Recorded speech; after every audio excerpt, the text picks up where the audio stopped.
ఈ మారెళ్ల వంశీ అనేటటువంటి వాడు, ఆంధ్రజ్యోతి వెంకటకృష్ణ, టీవీ5 సాంబడు, వాళ్ళ పుట్టుక మీదనే నాకు అనుమానం ఉంది.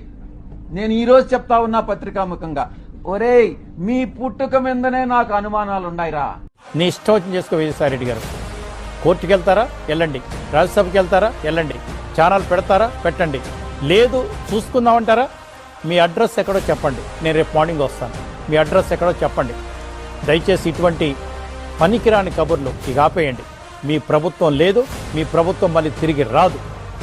ఎవరిని బెదిరిద్దాం అనుకుంటున్నారు? ఏమి చేయలేరు. మీరు అధికారం ఉన్నప్పుడే మమ్మల్ని ఏం చేయలేకపోయారు, ఇప్పుడు మీరేం చేస్తారు? ఏ గవర్నమెంట్ మీది కాదు, సెంట్రల్ గవర్నమెంట్ కానీ, స్టేట్ గవర్నమెంట్ కానీ, తెలంగాణ గవర్నమెంట్ కానీ, 3 గవర్నమెంట్లు మీ పప్పులు ఉడకవు.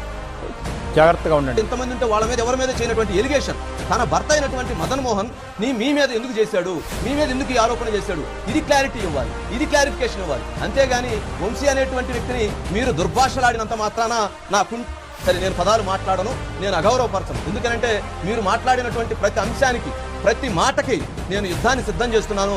మీరు ఆ యుద్ధం మీద మొదలు పెడతాన్నారు, ఆ యుద్ధానికి నేను రెడీగా ఉన్నాను అనేటువంటి దాన్ని కూడా అర్థం చేసుకోవాల్సిన